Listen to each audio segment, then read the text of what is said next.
আসসালামু আলাইকুম ভিউয়ার্স বন্ধুরা। তো আজকে আমি আপনাদের জন্য নতুন ভিডিও নিয়ে আসলাম। তো আজকের ভিডিওতে থাকবে স্কার্ট প্লাজো কাটিং এবং সেলাই। তো স্কার্ট প্লাজো কাটিং করার জন্য এখানে আমি 2 গজ 4 গিরা কাপড় নিয়েছি 2 হাত বহরের। তো কাপড়টি 4 ভাঁজ করা আছে। এখন আমি ভাঁজ খুলবো, ভাঁজ খুলে 2 ভাঁজে আবার ভাঁজ করে নিব। তো দেখুন এই যে ভাঁজ খুলে নিলাম।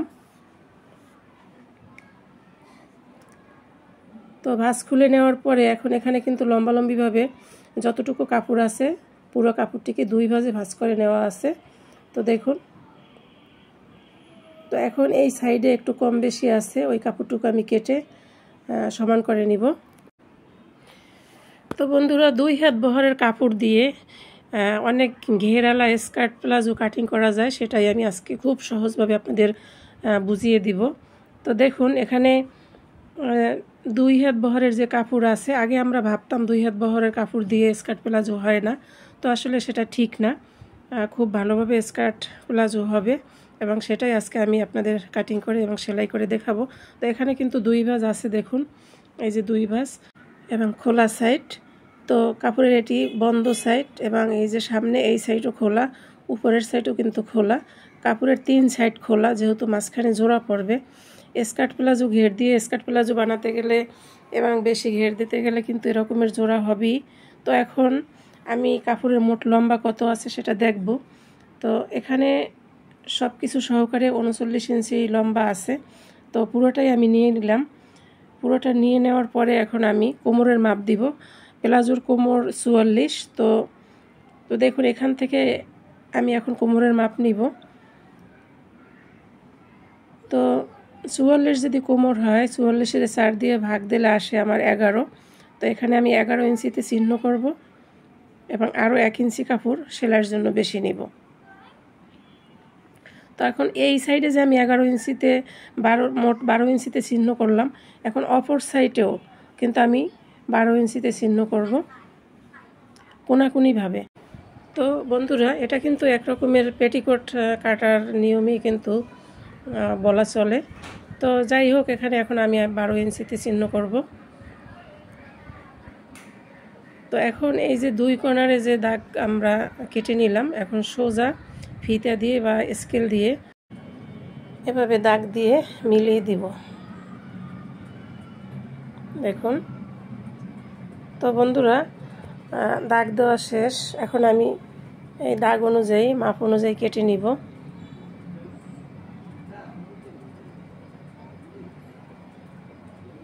দেখুন, এভাবে কোনাকুনিভাবে কেটে নিব।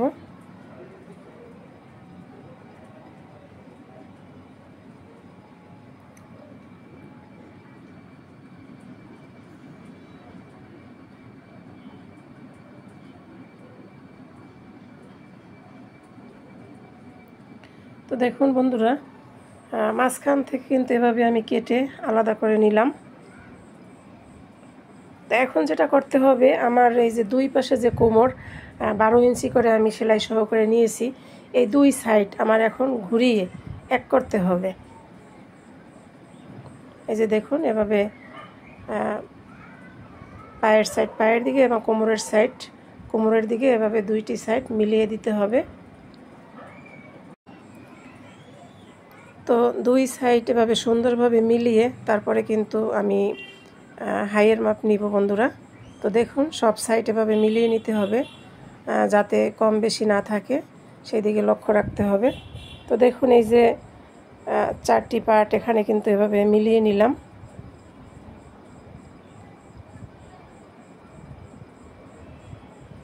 এটি বন্ধ সাইড আছে, এই বন্ধ সাইড কিন্তু কেটে নিতে হবে।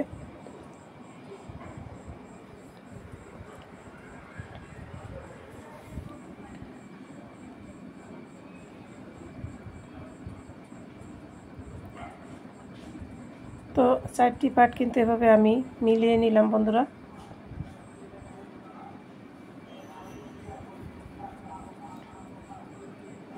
তো এখন এখান থেকে এই যে এখান থেকে 2.25 ইঞ্চি বরাবর এভাবে আমি চিহ্ন করে দাগ দিয়ে নিব। এই যে দেখুন, এই চিহ্ন অনুযায়ী স্কেল দিয়ে দাগ দিয়ে নিলাম। তো এটি কিন্তু ফিতে বারাবারের জন্য দাগ দিয়ে নেওয়া হলো। এখন এই দাগের নিচের থেকে কিন্তু এখন হাইয়ের মাপ নিতে হবে। তো ঠিক এখান থেকে এখন হাইয়ের মাপ নিব।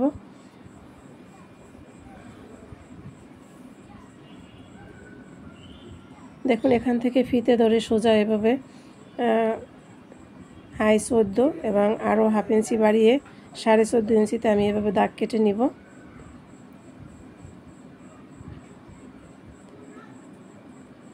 তারপরে স্কেল দিয়ে এভাবে সোজা দাগ দিয়ে নিলাম। এখন শেপ দিয়ে নিতে হবে। তো এখানে দেখুন এই যে হালকাভাবে শেপটি দিলাম। এভাবে যদি শেপ দেওয়া হয় তাহলে ছেড়ে না সহজে, আর যদি একটু ডিপ করে শেপ দেওয়া হয় তাহলে কিন্তু খুব তাড়াতাড়ি ছিঁড়ে যায়। তো আমি এখন এই সামনের যে শেপটা এটাই আমি কেটে নিব। তো আপনারা চাইলে এভাবে একটু ডিপ করেও দিতে পারেন। তো এখন এই যে নিচের যে অংশ, অনেকেই বলে প্লাজো বানাবার পরে স্কার্ট প্লাজো পরলে কোনা ঝুলে যায়।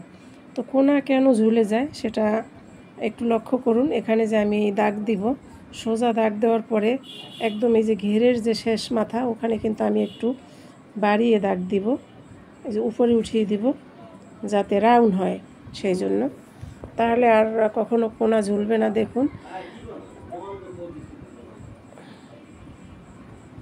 এই যে এখানে আমি কিন্তু 2.5 ইঞ্চি এভাবে কেটে দিব যাতে কোনা না ঝুলে।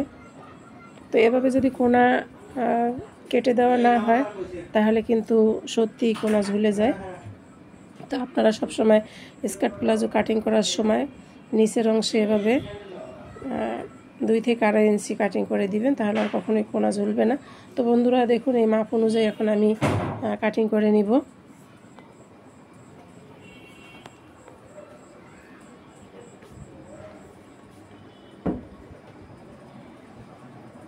এখানে একটু কাট চিহ্ন দিয়ে নিলাম।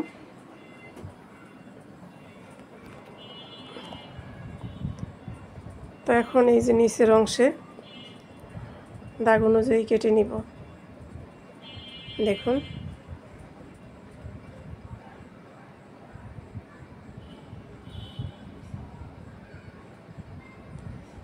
এই যে দাগ অনুযায়ী কেটে নিলাম, এখন আর কখনোই কোনা ঝুলবে না।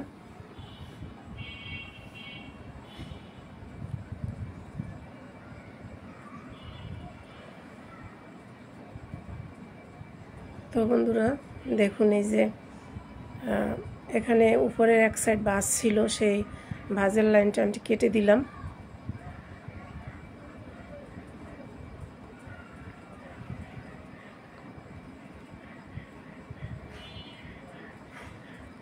এখন এই নিচে যে দেখুন এখানে চিকন সেলাই দেওয়া হবে বর্ডারের জন্য, তো সেই জন্য এখানে 1 ইঞ্চি আমি এভাবে চিহ্ন করে নিলাম। তো এখন কোমরে এই যে রাবারের চিহ্ন আর এই যে নিচে সেলাইয়ের চিহ্ন থেকে ফিতে ধরে দেখব যে কত ইঞ্চি আছে। তো মোট 35 ইঞ্চি থাকবে সেলাই করার পরে লম্বা। তো এখন আমি এভাবে ভাঁজ খুলে আপনাদের একটু মিলিয়ে দেখাই। সেলাই না দেখলে অবশ্য বোঝা যাবে না যে কীরকমের হবে। তারপরে এভাবে একটু মিলিয়ে আমি দেখালাম। এক এক পার্টে অনেক ঘের হয়েছে কিন্তু।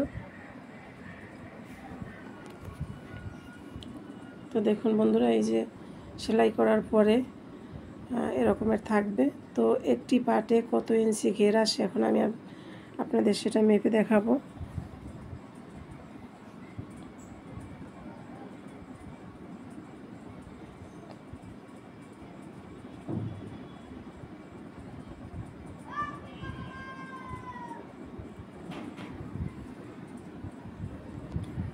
তো বন্ধুরা চলে আসলাম সেলাই মেশিনে, এখন সেলাই করব। তো দেখুন এখানে আমি একটি পার্ট সরিয়ে অপর পাশে এভাবে সোজাসুজি সেলাই দিয়ে যাব।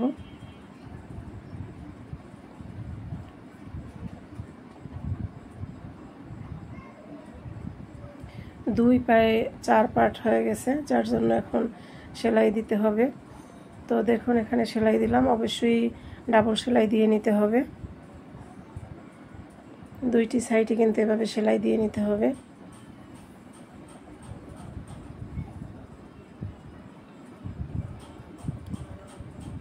তো এখানেও এভাবে দুই সাইড মিলিয়ে সেলাই দিয়ে নিলাম।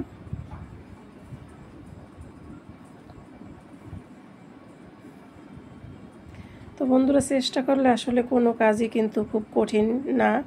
আমরা একটু চেষ্টা করলেই কিন্তু নিজেরাই নিজেদের কাজ করতে পারি।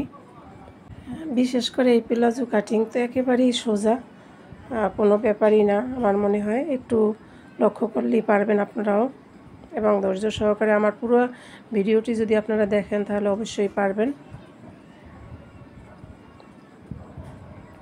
তো দেখুন, দুইটি পার্ট কিন্তু আমার জয়েন্ট দেওয়া শেষ। তো এখন একটি পার্টের উপর আরেকটি পার্ট রেখে হাইয়ে সেলাই দিব। এই যে দেখুন, এভাবে মিলিয়ে প্রথমে একটি হাইয়ে সেলাই দিয়ে নিব।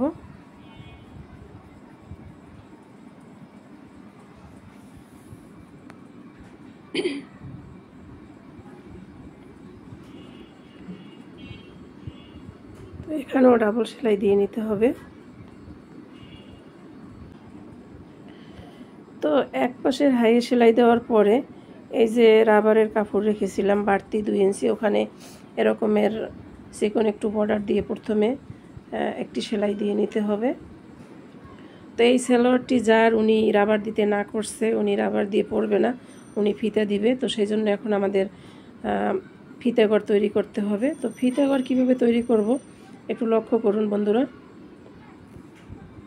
তো এখান থেকে সেলাই শুরু করব। এখান থেকে আমি আপনাদের চক দিয়ে এখন দাগ দিয়ে দেখাবো যে কতটুকু থেকে কতটুকু সেলাই করতে হবে। তো এখান থেকে এই পর্যন্ত, এবং মাঝখানে এই জায়গাটুকু ফাঁকা থাকবে। দেখুন,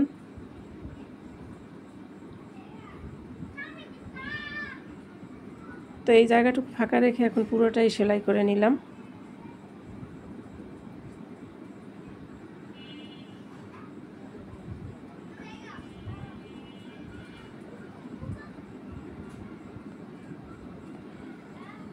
তো বন্ধুরা, সেলাই এখানে দেওয়ার পরে দেখুন এই যে 2 সাইডের বর্ডার এভাবে হাত দিয়ে চাপ দিয়ে ভাঁজ করে তারপরে একটি সেলাই দিয়ে নিতে হবে, যাতে দেখতে একটু সুন্দর দেখা যায় সেই জন্য। তো দেখুন এই যে ফিতেঘর তৈরি হয়ে গেল। এখন এভাবে ভাঁজ দিয়ে সেলাই দিয়ে নিতে হবে।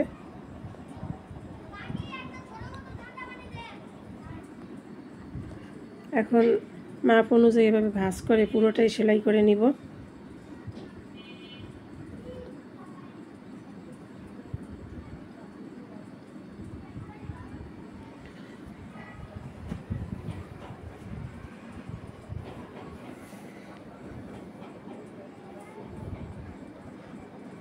দেখুন, ফিতাঘর কিন্তু সেলাই করা শেষ। এখন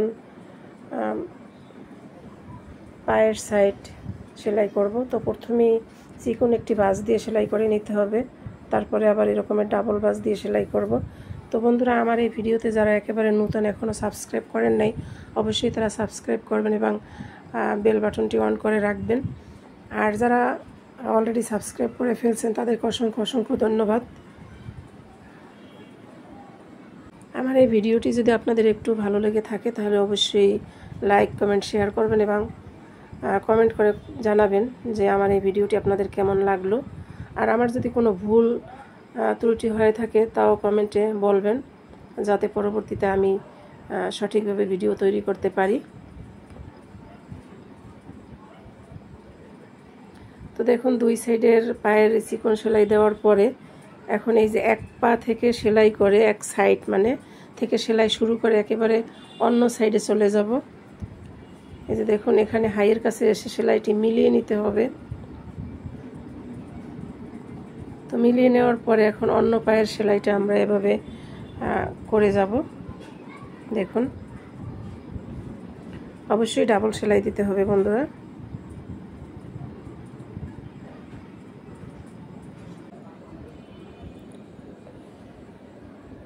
তো দেখুন বন্ধুরা, ডাবল সেলাই দেওয়াও কিন্তু শেষ। এখন আমি প্লাজোটি উল্টিয়ে আপনাদের দেখাবো যে সেলাই পরে কেমন হলো। যদিও এখানে ভালোভাবে দেখানো যাবে না, এই যে, তো পরবর্তীতে আমি ছবি তুলে দিব যাতে আপনারা বুঝতে পারেন। তো এখন আমি ফিতা বানাবো এবং ফিতা বানিয়ে দেখাবো। তো বন্ধুরা দেখুন, প্লাজোর ঘের কত আছে। তো এক ভাঁজে যদি 20 হয় তাহলে ডাবল ভাঁজে 40।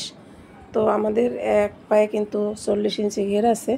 তো এখানে টুকরো টুকরো কাপড় কেটে এভাবে আমি একটি বড় ফিতা তৈরি করব। তো সেজন্য এভাবে কাপড়টিকে ভাঁজ দিয়ে সোজা সেলাই দিয়ে নিতে হবে। দেখুন এইভাবে ভাঁজ দিয়ে সেলাই করে নিতে হবে।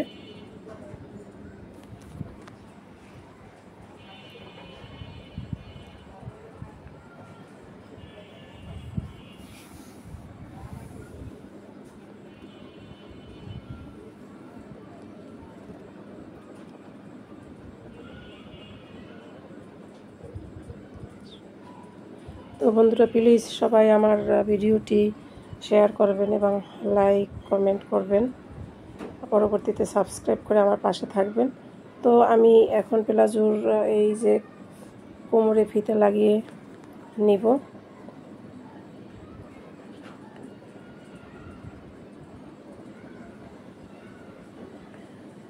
তো বন্ধুরা, আবার কথা হবে অন্য কোনো ভিডিওতে। সেই পর্যন্ত আপনারা ভালো থাকবেন, সুস্থ থাকবেন। আল্লাহ হাফেজ। আসসালামু আলাইকুম ওয়া রাহমাতুল্লাহি ওয়া বারাকাতুহু।